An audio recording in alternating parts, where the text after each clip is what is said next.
everyone, and welcome back for another episode of The Bright Side of Life. I am your host, Melissa Bright, and today I am talking with a lovely woman, and her name is Kera Sanchez.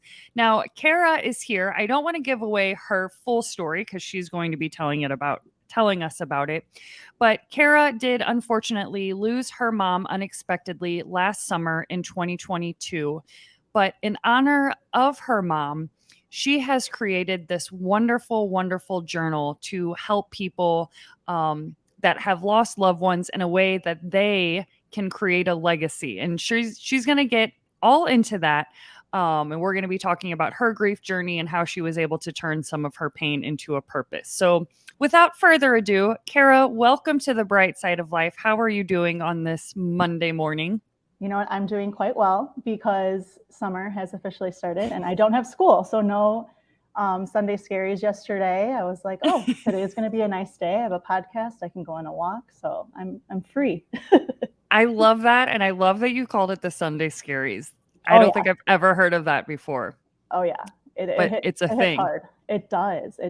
It's rough sometimes. So it feels nice to be liberated from that for a little bit. So yeah, definitely. Well, clearly you just said that school is out. So we're gonna kind of start just telling us a little bit of the basics, where you live, what you do, if you have kids, if you have a husband, and then we'll get more into your story. Sure. So I'm a high school Spanish teacher and I live in the Chicagoland area. Okay. I have been teaching at my school since 2014. Prior to that, I was bouncing around a little bit just because my husband was in the military. So I was fortunate enough to live in Hawaii for a couple of years. So that was an experience. I loved it, but at the same time, it was actually really hard to be confined to a little island. No one really thinks about the fact that you can't really hop in your car and drive anywhere other than, 15 minutes away and then you're hitting the ocean again. So, but yeah, no, I did enjoy my experience in Hawaii, but I'm glad to be back home in Illinois where my roots are. My husband and I both grew up in Illinois. He grew up in the south suburbs and I grew up in the northwest suburbs. So we kind of, when we decided where we wanted to live, was a little bit of a happy medium where we could both hop on the highway and see either of our families. So that's kind of where we're situated now. We have 2 daughters, and Chloe is going to be turning 3 in October, and my youngest, Abby, is turning 1 tomorrow. So, yeah. Oh my gosh. Yeah. Well, happy birthday to Abby. Oh, thank you. All right. Well, now we're going to get into a little bit about your story. So we're here. We're going to be talking about your journal, and you did lose your mom last year. Yeah. But before we go into the sad part, I want to talk about the happy part in honoring your mom. So why don't you tell us, what your relationship was like with your mom? Did it evolve over the years? Was there anything that, made you guys closer or further, and what she was like? Oh, for sure. That's an awesome way to put it because overall, I had an awesome experience with my mom. She had me when she was 22. So I feel like we always had a pretty close relationship and we were able to relate to each other quite easily. She was a friend, someone that I enjoyed spending time with. And we used to call it like getting into mischief because she was just such a cheeky person. So funny, so witty, so outgoing, always looking for something fun to do. That was her personality. And I think she instilled that in me growing up. And then also because she was a teacher, I felt like that was something that we could relate on so much. We would talk to each other about how things were going in her classroom and vice versa and share tips and tricks. And I thought it was actually quite hilarious when a lot of the virtual learning stuff started. I felt like she was teaching me things.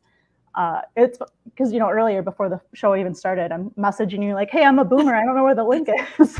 But she was just on top of all that stuff. She was just very, I think a forward thinker. And we always had a really really strong, fun relationship. I would say that about 2 years before she passed, we had a hiccup in our relationship. So I don't want to paint it out to be like me and my mom had the best relationship ever. I think that's not authentic to say that we never had any issues. And I think growing up, I don't really know where it stems from, but I was definitely a people pleaser. And I think a lot of people our age struggle with that. Yes. Yes. I see you pointing to yourself. Yes. Yep. So I think when I got married and started having kids and things like that, I had to be selfish in the sense of doing things that was best for me and my family. And I think that was just a hard transition for us, and we didn't see eye to eye in a lot of things. And it was really frustrating and a tough period. And that's the thing that stinks, because that was my last 2 years with my mom, and that's not definitely a overall picture of what our relationship was like.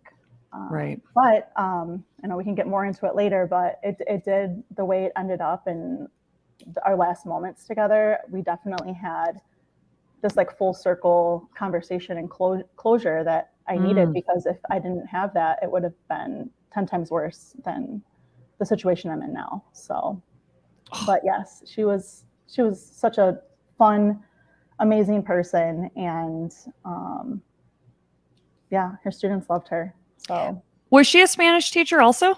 no, she was Okay. a family and consumer science teacher. Oh, So cool. like foods, Yes. child development, Yep. fashion, interior design, just so many fun things. So I feel like the kids, not only were they attracted to it because it's just a fun class, but they were attracted to her. She was very magnetic. Yeah.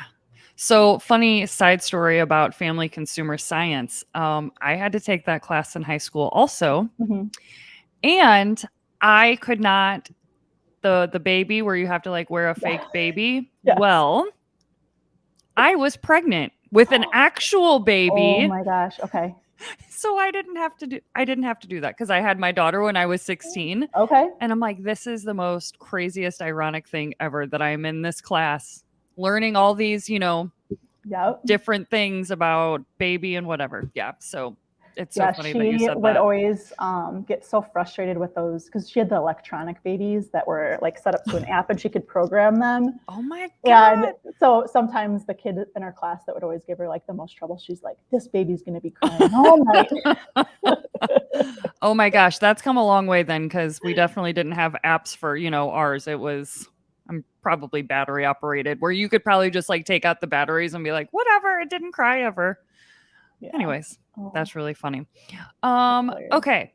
So, I want to ask you about this, but this is completely up to your discretion of how far you want to get into the story. But you did lose your mom last year, and what I know is you lost her when she was on a trip to Italy. So if you just want to share a little bit about, that experience, like I said, as much or as little as you want, I totally understand about that.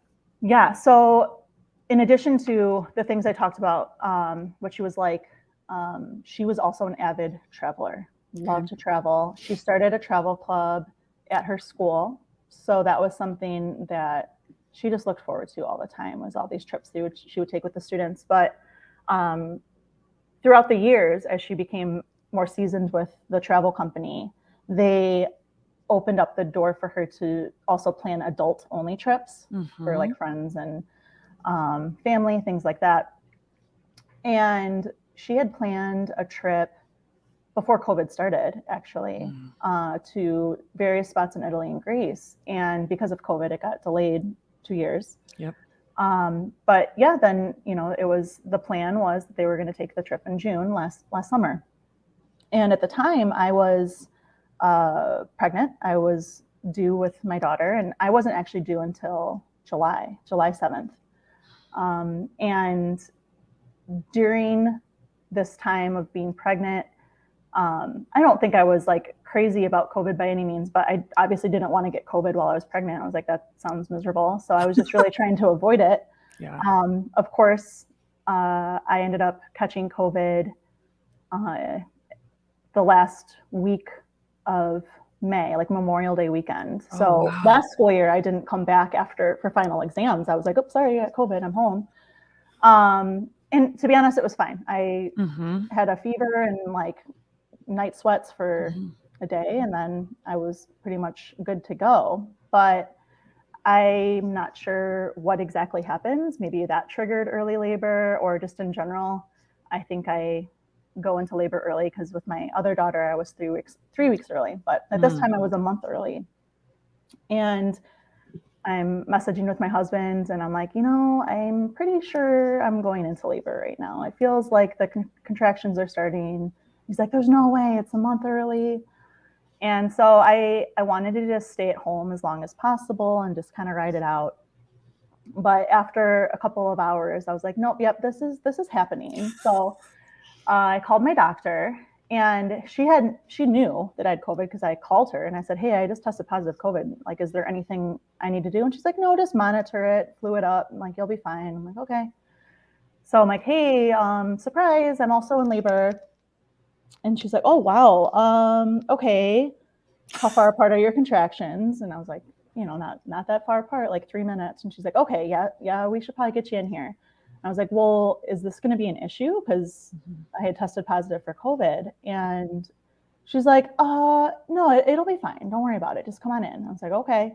So we're driving there. And on the way, she called me back and she said, hey, just FYI, when you come in, it's just going to be you until we confirm that you are in fact in labor. And once we notice that, like, yes, you're dilated and things are moving along, then we'll have your husband come up.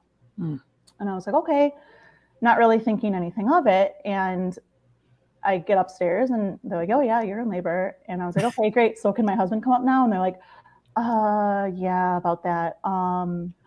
He's COVID positive, right? And I was like, yes. And she's like, no, we can't have him come up. I was like, wait, I feel like I got swindled in a way. Like, yeah, come on in, come on up. And then never mind, he can't come with you. So, yeah, I was just freaking out. I was there alone for like an hour and a half. And my husband ended up calling my mom. He's like, hey, Laura, I don't know what to do, but they're not letting me in. And at the time, my husband and I are just like devastated, like just so upset, so frustrated. And he's like, I need somebody that doesn't have COVID, that is negative, to come and be with Kera. So my mom came over and she was there within, a half hour of him calling. And yeah, she was there for me and for the birth of my daughter. A funny story is that my mom knows everybody. She knew everyone just because of where the school that she taught at, like the community is pretty tight knit, and anywhere we would go, she would run into somebody. And so I was having a C-section, and we're in the operating room, and I'm like laying on the table, and my mom comes in with like her, her glasses and the mask and the scrubs, all that stuff, and she's like, Carolyn. I'm like, of course, like I'm sitting here getting cut open, and my mom knew somebody. So yeah, one of the nurses was one of her former students, who also, I want to say, she got pregnant in high school too. So it's kind of cool that my mom was able to like support her and help her through that whole situation, because now she's a grown adult, like thriving, living her life, nursing, all that kind of stuff. But yeah, it was just such a wild experience, thinking about how just all of these little pieces that kind of fell into place that allowed us to have that time together. But yeah, so the baby was born, and she got to cut the cord, all that stuff. Like the first pictures of my daughter are from my mom's phone that she like sent to me. And then the next day, my husband woke up and he tested again and he was negative. And so he went into the hospital and was like, hey, like I'm negative now, like can I come up? And they're like, yeah, sure. And so it was me, my husband Mike, and my mom, and we got to hang out for a little bit. And after a while, they're like, okay, like technically one of you are going to have to leave. And my mom was supposed to be leaving on her trip like in 2 days. And at the time, we didn't know if Mike was going to be able to come up or not. So she was already on the phone with the travel company saying, hey, like if my son-in-law is not able to be with my daughter in the hospital. I might just stay, and can I switch my flight? I can meet them in Rome or whatever. And so they were like in the process of trying to switch her flight. And then once my husband was up and it was good to go, I was like, Mom, just, you've been planning this trip for so long. Go have fun, be with your friends, drink wine, all that stuff, and just enjoy yourself, because when you get back, we're going to need a babysitter. And she's like, okay. And so that was it. Like, she grabbed her stuff and she's like, I'm so happy for you guys. I love you guys. And she walked out, and like never in a million years did I think that was going to be like the last time I was going to see my mom alive, or just see my mom, period, you know? Right. And so, yeah, and that was a year ago tomorrow, on June 6th. So my daughter was a month early, and all of this kind of transpired. And that's the only thing I think that is giving me some sort of peace in the situation, is it had to have been planned that way. Yep. For this to make sense in my brain. I don't know. I don't understand it. It feels like a movie. It feels like something you'd see like on a Hallmark channel. I don't know, but it's crazy. It's crazy. It's not weird that you say that, but that's how I made sense of losing my mom when I was only 25, because I gave her the one grandbaby that she got to have before she passed away. My brother was older. He decided to have kids later in life. So his first child at that time was 2, 3, 4 months old. So, and he was all the way in Montana. So she hadn't even got to meet him yet. She only got to meet him 2 weeks before she passed away. But I always say, you know, people ask that question, like, do you regret having your daughter when you were 16? Well, first of all, absolutely not. But second of all, I know there was a reason why I had her, and it was to give my mom that experience to be able to be a grandma for those 10 years that she got to be. And just like you said, just so she could be there in that room with you, she came 3 weeks early. Yeah. Like, absolutely, that happened for a reason. For sure. Yeah. Oh. So, yeah, it was just rough because, you know, my dad had texted me when they got to their destination and said, like, you know, Mom had a really rough flight. She's not feeling good. I don't know what's going on. We're going to try to take her to the doctor in the morning. And because my daughter was premature, we were still at the hospital. Like, we were in the nursery, and my phone kept ringing, and I was like, that's weird. Like, why do they keep calling me? And yeah, that's just like a phone call that I'll never forget. Like, receiving is just, hey, your mom died last night. And I'm like, what? Like, how? Like, it just didn't make any sense. So, right. Oh my goodness. Yeah. So yeah, they all finished the trip. They decided like that's what my mom would have wanted, for everyone to just continue with the trip, finish it in her honor. And I think they had honestly like such a cathartic, like spiritual experience, all being together, because it was like 25 of my mom's friends and family and just people they've known for so long. And they all were just there to rally around my dad. And, you know, it sounds like, even though obviously the circumstances, it was still a meaningful and beautiful trip. So yeah, I don't know.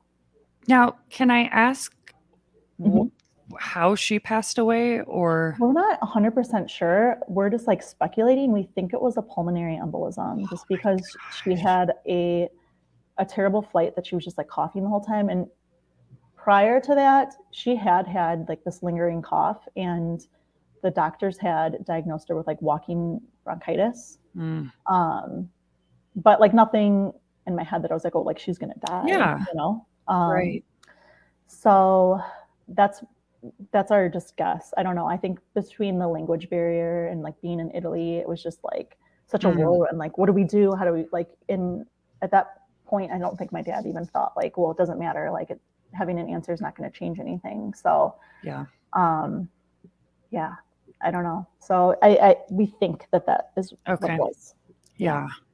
But it is beautiful that they were all together, because that's what would have happened anyway if they were back in the States, you know, however that was planned. And so it's awesome that they chose to continue the trip. Now, did your dad stay also, or did he come home? Yeah, he He stayed. did. Yeah. Yeah.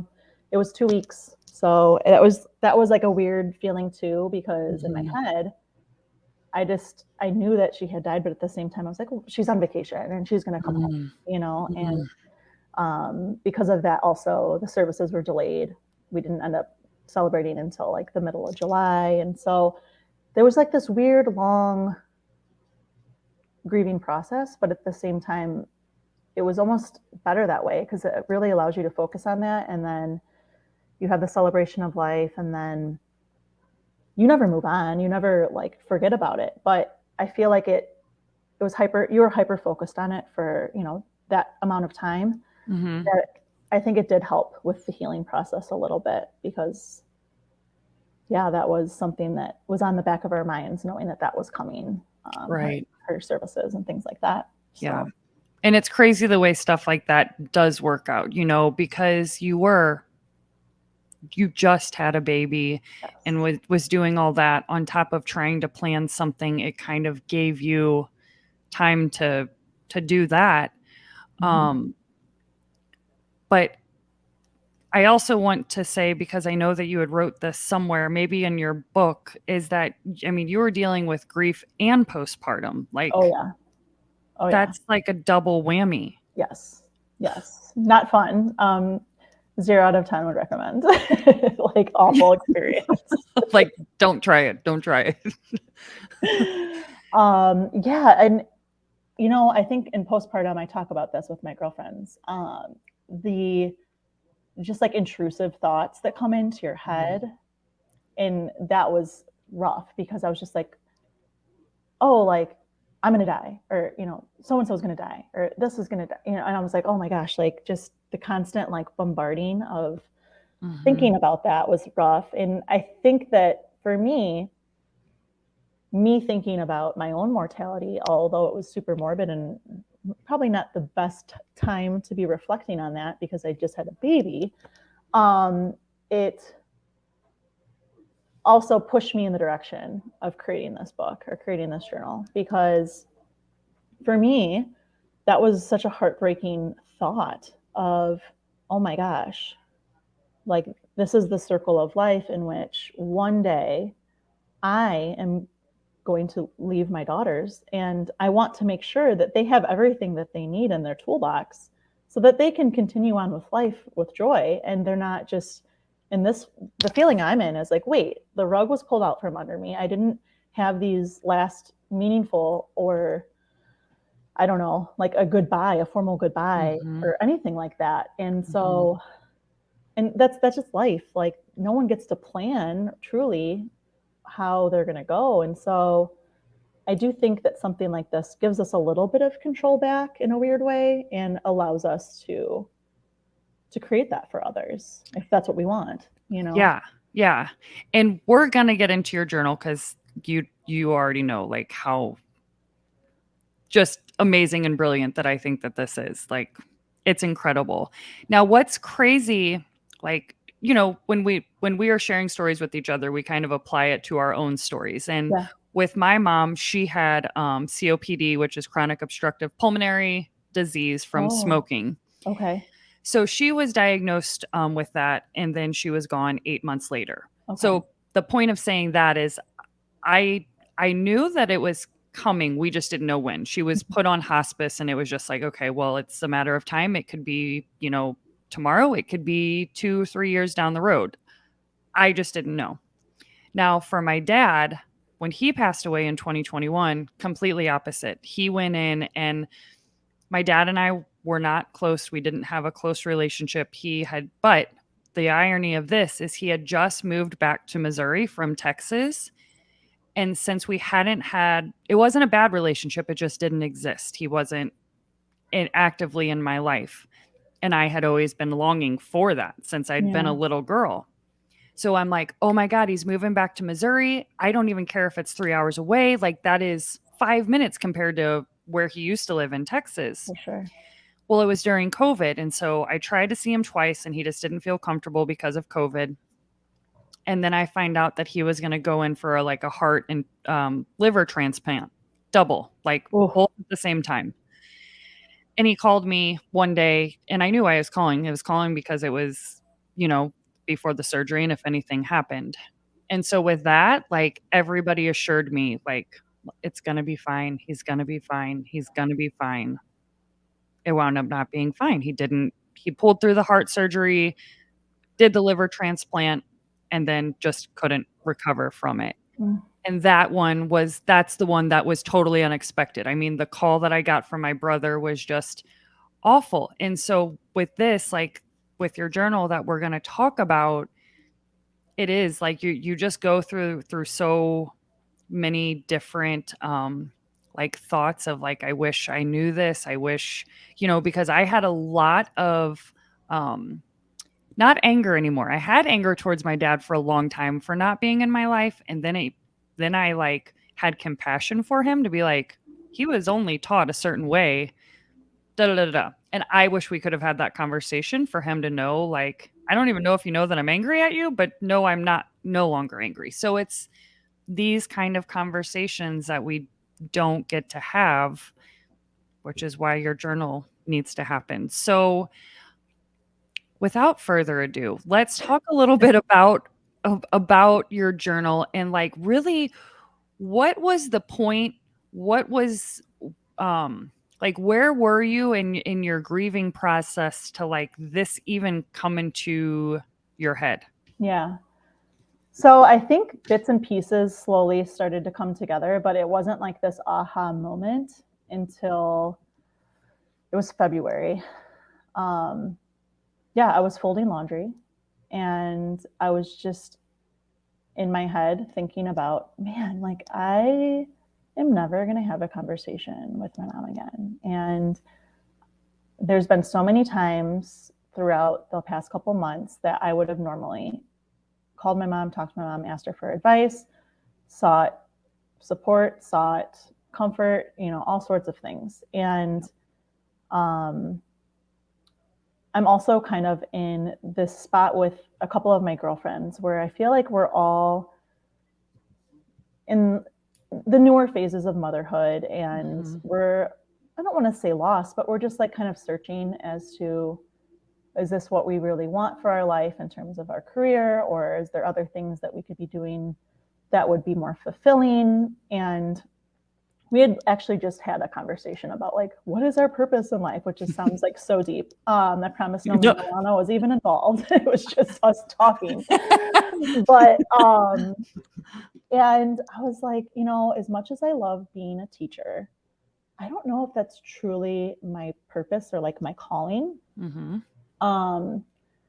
And yeah, I don't know. I just was just thinking about how there are so many things that I've learned from teaching, but I think I could apply it to something like this, to a journal like this. Mm-hmm. So yeah, I just think that it occurred to me that all of these skills and these gifts that I've learned from teaching, I could apply it to something like this. Mm-hmm. I could create journal prompts. I could break down for people very specific things or instances where you may not realize it yet, but this is a time that you wish that you could talk to somebody that was gone about all sorts of things. And yeah, I think it just stemmed from there. And I talked to my friends about it. I was like, hey, this idea just came to me. Like, what do you guys think about it? And my one friend, Monica, was like, Kara, if you do not take bold action and get this started today, I'm going to be so mad at you. And so I just sat down and cranked out like 20 different prompts. And then I guess over the course of like a month and a half, they just kept coming to me, or situations would occur. I was like, oh, yep, that would be something I wish I could hear from my mom. And so I just like slowly kept adding to it. So that's kind of how it came to be.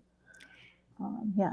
That process is like, it's so fun to hear people's process, especially creative processes that like just come from whatever it comes from. Like, why was this thing created, no matter what it was? And that's beautiful. Like you said, these prompts were just coming to you as you were grieving, as you were trying to figure out like, Oh, great. I really wish I could ask my mom this, or I wish I knew this about her. And for me, like, the fact that it's literally 1 year later and you have done so much already, like in honor of your mom, or have came this far on your grief journey, is just like amazing to me, because I've talked about my grief journey so long, and mine, I mean, it's always happening, like continuous, but like for 10 years, I don't know that I really addressed my mom being gone. But through those 10 years, I was like, um, I got more, like, as I got older, I wanted to ask my mom different questions than when I would ask her when I was 25. I'm like, I'm Yeah. 35 now. Like, I would ask her totally different things. I'm much more like more into mental health, and she, was bipolar and suffered in those ways. And I'm like, I would ask her so many different things. Yeah. So when you reached out to me and you told me your story of this, I am just like, this is the most brilliant, amazing thing I have like ever have heard. Like, yeah, it's No, just thank beautiful. you. And to be honest, like that's like something I don't know what I'm trying to do, to be honest, when it comes to like at least my Instagram. I feel like I'm all over the place. But I feel like it's important to just talk to people about their grief and the losses that they've had in their life, because that's the reality of it. We're all going to lose people at some point in time, and it's how we support each other and how we deal with those losses. That's what matters. Mm-hmm. It shouldn't just be for nothing. And I don't know, I think that that's a really important aspect of it, is just kind of normalizing grief, because people like don't want to touch it. They're like, oh, that's like black and scary and yucky and and it doesn't have to be that way. Yeah. It doesn't. Yeah, spot on. Now, also, now that I think about it, I don't know if we have totally explained what it is, because people might be thinking at this point it's a journal for them to write about Sure. them after somebody's passed away, but it's actually not that. Yes. So, Yes. Yes. what is it? Yes. So I guess for me, it mostly stemmed from the idea of being afraid of leaving my daughters with in the situation that I'm in. So basically, it's preventative or preemptive, and wanting to create ideas, advice, thoughts, support, all sorts of things. Leave that behind for someone in the chance that you are not there, especially for like milestone moments or just Yeah. day to day things. So I guess the way I picture filling it out is not putting any pressure on myself to get it done by a certain time. Just as I know that these prompts exist, um, adding to it. Like for example, I know there's one like when you're feeling sick or you're not feeling well. Mm-hmm. Because I know, for example, like something that my mom would always do for me was like go pick up Panera or whatever. And so there was a couple times where I was like not feeling well, and I was like, man, like I just wish my mom was around. And so I picture maybe one day when I'm homesick with my daughters and I didn't take them to school, they're taking a nap, and I'm just like, hey, like date it and be like, hey, you're home from school today, like I'm taking care of you, and just saying in the future, if I'm ever not there to take care of you, just know how much I love you and how much I care about you, and how I want you to take care of yourself now that I'm not there to do it for you, I guess. That's a very Yeah. specific one, but Yep. yeah, the purpose of it is to leave notes behind for others. And I think people could really decide how they would like to do it. If they want to just have a generic one and they write on the top of the note, like this specific note is for this niece or this child or this, nephew, daughter, cousin, whoever. Yeah. Or you could have a book for each person that you would like to leave something behind for. It really just depends on the person and how they feel about it. I think for Yeah. me, I do think I would like to have one for each child, because I think my message would Mm. change based off of their personality and what I'm trying to offer for them. So Yeah. I love that. And I didn't tell you this, but I bookmarked a few that I Uh-huh. would like I went through some that really spoke to me because like you said, this isn't where you have to open up to page 1 and start at page 1. No. If there's a journal prompt that jumps out to you or something that you're like, "Oh my gosh, I know exactly when that memory happened that I would love to share right now." But Yeah. this is I'm bad at the camera. This is her journal. It's so beautiful. And I'm just going to read. I have like 5 of them that Sure. I had and I've already shed a couple tears because anytime I open this journal, I get emotional, but that's okay because I would much rather write these things out for my daughter than her not know things, and be wondering. So, one of my favorites was it's straight from the horse's mouth, meisms, things I say to remind you of my voice. Uh-huh. I know I just have so many of those for like my daughter that she would just start chuckling anytime because I am quite I don't want to say funny, but I'm just really goofy in that and Yeah. yeah. What is another one? Let me find. I'm glad I bookmarked them because this would have taken a lot longer. Is that one? Oh, well, I like this one. It says, "You are my sunshine. I'm forever grateful for you. You brighten my day," because I like that because of sunshine and bright. Yeah.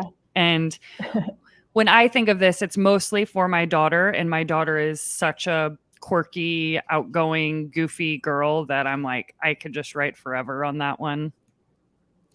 Um, Laughter is the best medicine. I know I can't wipe your tears from your eyes, but here's a silly little surprise. Smile, laugh, and spread the joy. Here are some jokes to forever enjoy.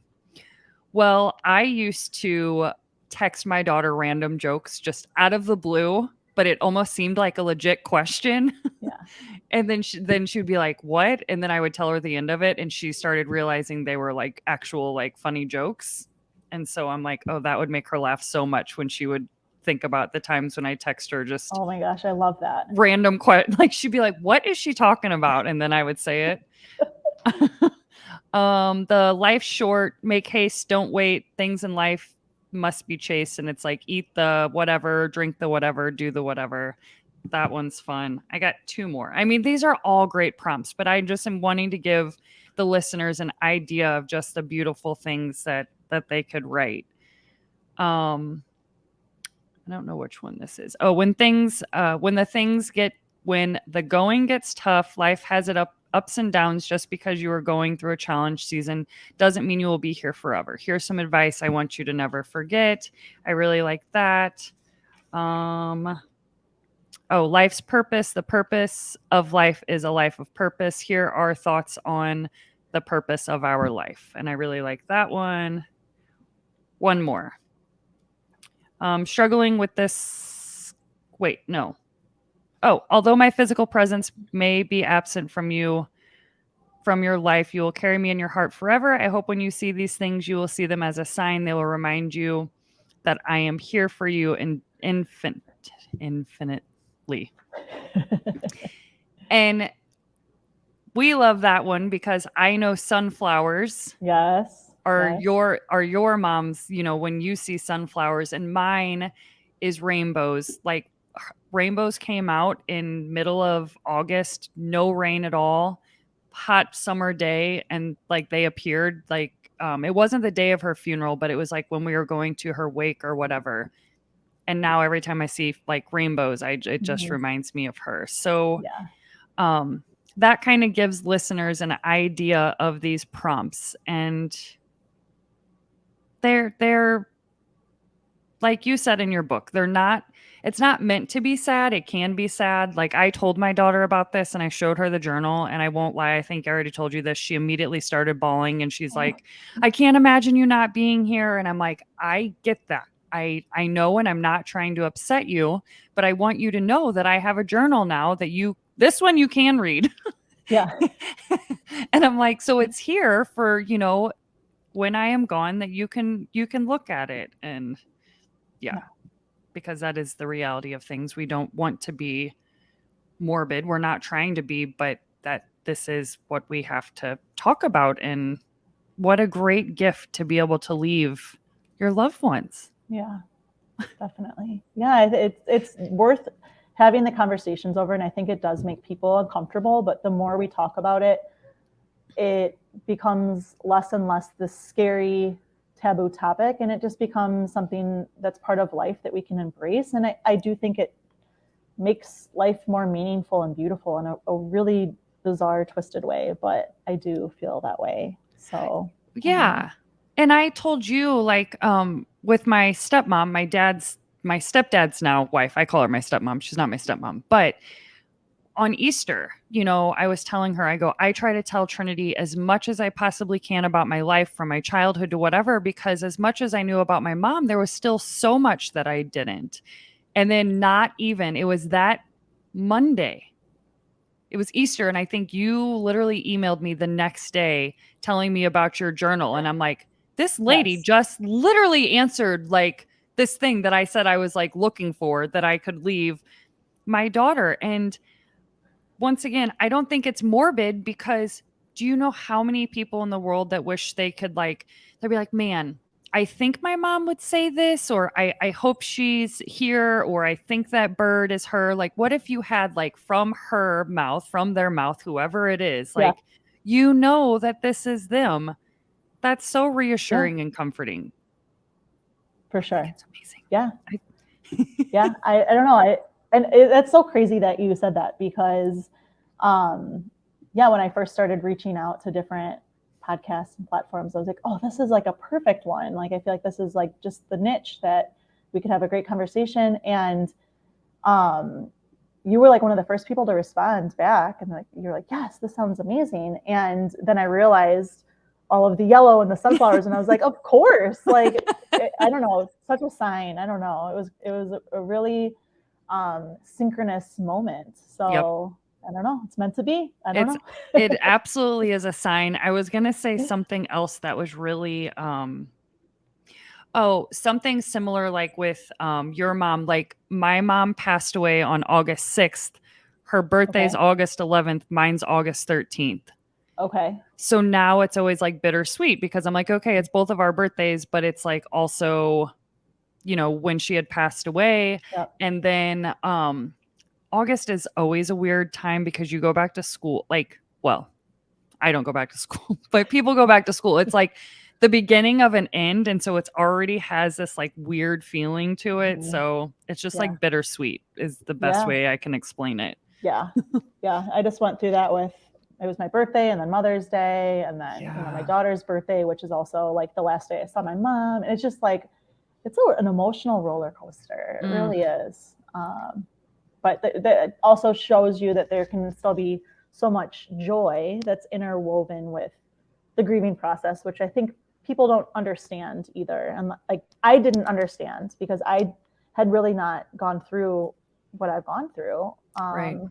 And it's one of those things you don't know what you don't know. And then once you are enlightened and you come to this path in your life, you're like, whoa. And I think as a teacher, it's been very important that I've gone through this because there have been students of mine where they lost a parent and now I'm just like putting my foot in my mouth. I'm like, oh my gosh, I cannot believe I like gave them the like they would want you to be successful in school talk. I'm like, ew, why did I say that? That's so awful. Like, Yeah. So yeah, it's been a transformative process and I would give anything to have my mom back for sure. But I can also be grateful for how much I've learned from the process and what the knowledge I've gained, I guess. Yep. And that's exactly it because at the end of the day, we can't control it and we can't get them back. And so I think it's amazing. I mean, you are a year in, but you thought of this not even like 6 months in to do something. And I just think it's such a beautiful way to still grieve your mom, but to also give other people like hope because Mm-hmm. some people, you know, they're just down and out for a really long time. And I'm not saying you don't have your struggles in any way. Yeah. I just think it's so cool that you were able to do this. So, I mean, I'm still like, oh my God, it's only been a year and she's like done this. That this is just incredible to me, Yeah. you know? Because I just felt like I was just stuck so long for a really long time. Mm-hmm. Um, I wanted to ask you something I was curious about. Before your mom passed away, were you aware of the different phases of grief, or is this something that you learned after? Or, Um, I feel like yes and no. So my mother-in-law had also passed away like a year prior to my mom passing away. oh, wow. Okay. But it was a completely different situation. She had cancer, was sick for a Mm-hmm. while, and it was like a slow, process. And so I feel like for my husband, the way that we handled it was completely different because he was watching it happen over like Mm, a 2 year span. Whereas for me, like one day I just get a phone call and it's like, boom, my life is different. And so, right. yeah, I think I was more aware of just how the circumstances make the grieving process different and Mm-hmm. how everyone just truly handles it in a different way. And that's okay too. Yep. Yep. Yeah. So spot on. And what was I going to ask you? Oh, I wanted to ask you like how this journal, I don't know if you've been asked this question, but like how has this journal helped you in your grieving process? Um, well, I think it's allowed me to do something that honors my mom, which I felt Mhm. like was very important for me. Yeah. And I have considered, although I don't have her answers, I've considered the things that she probably would have said, and I think that's been helpful. Um, yeah, I don't know. I just think it is a journey that you go on, and it as much as it's been healing, it's also been incredibly painful too. But that's okay. One of my mom's actually really good friends, she suggested to me that just like leaning into the pain is probably one of the best things you could do. And Mm, it's okay. Like you should be sad. Like your mom died. Your life has changed, and um, I think that allowed me to do that is to just sit in it, but like not in a unproductive way. Like I was able to get something out of it versus just like wallowing or feeling yeah. super terrible. Which in the past I have struggled with like anxiety and depression and things like that. And I noticed that when I wallow or like I ruminate, that's like not good for anybody. And so, yeah, having something productive to work towards helps me get out of those holes. Yeah. So, Oh, yeah. you said it so perfectly, like leaning into the pain Mm-hmm. because that's something that I mean, I wouldn't take my journey back, but I think I would have done that sooner is just like accept things, not saying that I didn't think like she wasn't here. I knew she wasn't here, but I guess I just never wanted to just go to that place in my Yeah. mind. But it truly did create debilitating anxiety for like 10 years. And I knew it was about my mom, but I could never place it. And to live in that body for 10 years, that was just being like grief stricken and whatever's happening to my nervous system, like, no, thank you. Yeah. It's exhausting. Yeah. And I also want to say for my listeners, because everybody does grieve differently. And I don't want them to be like, if you're just wallowing, that is okay. If you need to Yeah. do that, we're in no way saying how to grieve whoever you are grieving. Um, I just think a good lesson that people will say is there is no way to get through the pain except Mm-hmm. for going through it and not around it. Yes. And I more say that because of like physical ailments that can manifest in your body, because if you don't deal with it, you really can, like anxiety, um, different things. And so if you feel like that's, your time, and I feel like you did it good, trying to do something productive, but then there might be days where you just want to stay in bed and cry it out all day. And Yeah. that's okay too. Yeah. And I know like people say this too, right? Like you don't want to put pressure on yourself to make meaning out of like someone that died, right? You don't have to do that either. It's Yeah. not every single thing in life has like this true deep spiritual meaning, but for me it did, Yep. and Yep. so it made sense for me to do that. But I don't want to have this pressure on anyone to create or come up with something or do X, Y, and Z because they're grieving. Like just grieving is enough. So Yeah. That's so true. Cause I kind of have a similar story with my podcast. In 2020, I started therapy finally 10 years after my mom passed away. And I started my podcast in the same week or two as that, because I was, I think, internally struggling with losing my mom, but also like something that you had said earlier, and you didn't say these exact words, but just you would, if you could, you would call your mom up for this question or this advice or this. Whenever I was 25, I was now had a soon to be teenager. She was 10 years old. I'm still growing up. And what I miss the most of my mom is just that one person that's like, Melissa, whatever you're doing now is fine. Like, I still accept you for what you're doing. Or, Melissa, I think you're an idiot for doing that, but I still love you. Like, I miss those things because my mom loved me unconditionally, no matter what. And I felt like I could be myself, I could tell her anything. And that's the stuff like that I really miss, the support of like, I will never have the mom support ever again. Well, Yes. I have it in different ways. I do believe that she's with me here, but we get it. Like we don't have her voice to comfort us or Yeah. whatever, Yeah. Yep. So Yeah. that can be really hard. Yeah.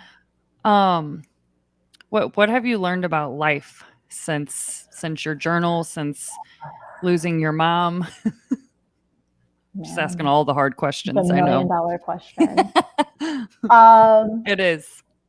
man, I just think it's allowed me to appreciate the time that we have. And there's just nothing we can control truly. So all you can do is just try to enjoy what you can with what you have for Mm, however long you have. yep. So yeah, life might not be perfect, or you might be missing things and people, but just trying to find the joy in what you have in the moment, I think that's been for me like my new motto. Yeah. Um, yeah. I love that motto. Now, let's kind of flip it on its head because, as you said, grief is kind of that topic that it's really awkward for people. People don't know what to say when people lose people. And I get it. I've lost both of my parents and I still don't know what to say to people half the Yeah. time. Like, Yeah. it's a very awkward thing. So, has your friends or your family or your husband, like, what are some things that they've done that's really like you feel for you has like helped you or you're like that was comforting or that was helping, because I'm asking obviously so Mhm. people can be like, what can I do for my friend or my family member? So I think the best thing that people need to understand is, although you might be there to hold their hands, like there's nothing you can say or do that will make it better, quote unquote. But there are things that you could do to soften the blow a little bit. And I felt like just showing up and being present was important. There was a day where a lot of my girlfriends come over, we're going to bring over some wine, we're going to have some apps, and we're just going to spend time with you. And that felt nice because you do have this like isolating feeling or this lonely feeling. Yes. And that felt good to kind of just take my mind off things for a little bit. And that was the first time where I was like, because we were laughing and having fun. And I was like, that was the first moment in my head of like, yes, I'm devastated, but like, I'm going to be okay. Like, things are going to be okay. Right. And I feel like creating that type of, I guess, sunshine through the clouds that helps. Food helps. My friends created a birdhouse for my mom, which I thought was like so Aww. sweet. Just like things that like kind of memorialize them or let you that griever know that like you're whoever that you're missing, they're never going to be forgotten. And then just still like talking about them. I think sometimes people are like, oh, I don't want to bring it up, and that's a touchy subject. And it's like, well, no, I'm always going to remember that my mom is no longer here. So it's okay. It makes me feel better if people want to talk about Yes. her, because it reminds me that she lived and she had a very important space in my heart and my life. And so, yeah, still having those conversations are so important. Mm. It's okay to bring her up. you know. Yep. And I think you worded it perfectly. Like nothing anybody can ever say is ever going to change the pain or change the fact that they're gone. But being there for somebody is sometimes enough, even if it's just one friend coming over to watch a movie or listening if you want to talk. If you don't want to talk, that's okay too.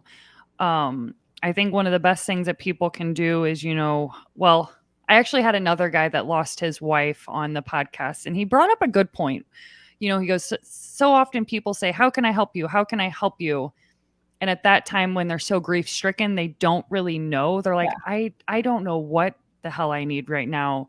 So sometimes they say, just do what you think is best. He goes, for some people that was making me food. For other people, it was buying me DoorDash because he had 3 kids he was, still had. So it's like, I can see how the question could be good and bad in both ways. But I feel like listening is always such a good one, or just being there physically, not wanting to be alone. But if you don't want to talk about it, that's okay too. But just knowing, like, oh, I have a friend over there that's just here with me and I don't have to be alone with my thoughts or Yeah. whatever it is. It was powerful. Yeah, what you just brought up was like actually another lesson, and it's not necessarily grief. I think it's just about like humans in general. Sometimes when you have too many options or this overarching like, how can I help you? It's such a big question that you don't know specifically what you want. So giving people options, like here's 3 things I could do to help you. Let me know. Like I could, Yeah. go wash your car. I could take your dogs for a walk this week. I can help you bring in the mail and take out the garbage. Like just offering them choices, I think help. And that's how, the journal came to be too, because someone, beautiful intention, she sent me a journal with like a sunflower on it. And I was like, oh, I love this. But I was like, but now what do I write? And I was just so overwhelmed with like, I don't know what to do, what to narrow in on. And so that's why I feel like guided journals can be effective, because Yes. it helps you generate thoughts, Yep. versus just having an open blank book, Uh-huh. So Yep. just That's a good human point. thoughts in general, not necessarily grief, but Yeah. Yeah. I love like giving people choices and be like, oh yes, I didn't even think that I needed to freaking walk my dogs. Thank you. I will go do yeah, that for you. yeah. Oh, I love it. Do your students know that you created this journal? So yes and no. I had a really rough year this year. I Okay. think it was just the combination of post-COVID kids. They're just different. A Mhm. lot of them are hiding behind their screens a lot of times, and it's really Mm. hard to make those connections because they're just on the phone all the time. Yeah. And I think just in general, like because my mom was a teacher, it was just like in my face all the time of Yeah. that she's not there. So school was just a rough year. It was an off year for me. It wasn't like Right. my normal year. Yeah. There are some kids that towards the end, I feel like I opened up to them a little bit more about it, but Mhm. I don't know. I guess sometimes I draw this line of like, I don't know if that's not being professional, or I didn't know if I wanted to share that much with them. But at the same time, like, I think it's very important for teachers to normalize being human with their students Mm. as well. So at the Yes. very end of the year, I did on my website, I have like a little blog section. I wrote an open letter to my students, kind of explaining why the year was what it was, and just what ended up happening to me this year and what I've gone through, and then also just some thoughts on and advice for them as they Mm. move through their adolescence. And I did send it to them, and the students that did respond, like it made me wish that I would have shared my journey with Oh, them earlier, because they right. were just such sweet responses, beautiful responses. And then there's probably some other kids that didn't even open my message. Right. So it is what it is. But it was worth it, the few that responded, you know? Good. Good, Yeah. good, good. Yeah, and that's that. I mean, I'm not a teacher, so I don't even know, like you said, I don't know if you're allowed to share that kind of stuff, if you're crossing a line, but I'm glad that, what you did decide to share, that from the students that wrote you back, that it was received well. For sure. Yeah. Yeah. All right, I have a couple more questions. I have a couple more questions for you. What do you think your mom would say to you, knowing that you wrote this journal, like in honor of her? Um, oh man, she would call me a badass. So Yes. actually, we went on a trip to Spain. I think it was in 2018 with one of her friends from school, and we got in a fight with one of the ladies on the public transportation on a bus. Um, we had a couple cocktails on the beach, and we were being a little inebriated. And I was taking pictures of my mom with this like hat on, and the lady got upset because she thought we were taking pictures of her, and that was not the case. I was like, no, I'm taking pictures of my mom, and she was yelling at me in Spanish and telling me to delete the pictures. And so um, me and my mom's friend, she's also a Spanish teacher, we're like fighting with this like native lady from Malaga. And after we joked, we're like, we are the badass babes of Malaga. And so, yeah, I think my mom would say that I'm a badass for just conquering the situation and trying to make the best of it, because she was in a similar situation as I was. She lost her father when I was born, and I Mm, wish we had talked about it more, wow. because man, I feel like she could have written me the guidebook as to how to get Yeah. through these first couple months, and I didn't have that. So yet again, that's why it was important to put that in the book. Yep. But yeah, I think she would have been very proud and been like, yeah, you're a Yeah. badass. Yeah. She absolutely would be. Without a doubt. Without a doubt. Well, tell people. I mean, now everybody wants your journal. So where can people find your journal at? So it's on Amazon, Okay. and you just search for Legacy Letters. You can also add my name, Kera Sanchez, and it should pop up. It's available in a soft cover and a hardcover. And I just wanted to provide options for people, Yeah. just because you never know. Sometimes people want something a little bit more um, sentimental. It's more of a memento that they want to hold on to for a long period of time. So I do think over the course of time, the hardcover would hold up a little bit better, but the soft cover is still great too. Mm-hmm. Um, and yeah, that's where they can find it on Amazon. Perfect. And also, you guys know I always drop guest links in the show notes, so you will also be able to find it there. And I did see that you dropped the hardcover. Now, what's funny is I would prefer the soft cover because I'm left-handed, Oh and yeah, so I can bend it where the hardcover would be hard for me to write because I can't yep. bend it back, and then I'd be pissed that I bent it back. And I'm like, well, now I just ruined it. So Yeah, for no, all the lefties, it's funny because a lot of my friends too, they were like, well, the hardcover is a little bit more expensive, and so I want you to make more money, so I'll buy the hardcover. And I'm like, no, like I end up making the same regardless, because the hardcovers are more expensive to print. So right? just buy what you feel like you want, because it doesn't matter. I want you guys to just have what makes you feel comfortable and what you envision for yourself. So Yeah. it doesn't matter to me. Exactly. Yeah. Exactly. Well, have we skipped over anything that you want to make sure is in this episode, or you feel like we've covered it all? No, I think we got it all. Just in general, I love the support that people have been giving me so far, and yeah, it's been a really interesting ride, but I'm very grateful for it. So Yeah. yeah, Well, if you have any questions, I know you're trying to get on, different podcasts, different TV shows, different or, news segments or whatever. I'm yes, happy to I'm like manifesting the Today Show. yes, you are. You are doing it. You are absolutely doing it. Um, so we can always brainstorm because I just love it, and I'm so happy that I get to shout from the rooftops to get this damn journal. Get this Yeah. journal. No, All thank you right. so much for having me. Honestly, this has been such a cool conversation, and like again with the sunflowers, I was like, man, this is where my journey is supposed to start. I just feel it. So, Yep, that it is. Well, you're not done yet. You still have one more question. oh, okay, I ask all my guests this. okay. Kara, in your own words, what does the bright side of life mean to you? Whew.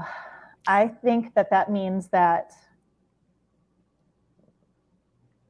in our human journey, we are all going to face hardships, difficulties, grief, but the most important thing is still searching for a way to get out on the other side. And just because we found the other side doesn't mean it's permanent. So it's also actively working to try to stay there when you can.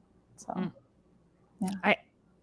That is such a good way to put it, because just because you get there doesn't mean that there won't be darkness or there won't be tribulations. I feel like for me, in like my journey, like my healing journey, whatever you want to call it, I feel like I'm better prepared now. Like, no, that universe, I'm not saying like test me, but like sometimes you just learn every time something happens that like maybe this time I wouldn't do it this way, or you have better tools, you have practices, you have all these things that maybe you're better equipped for next time. So I love that you said that. Yeah.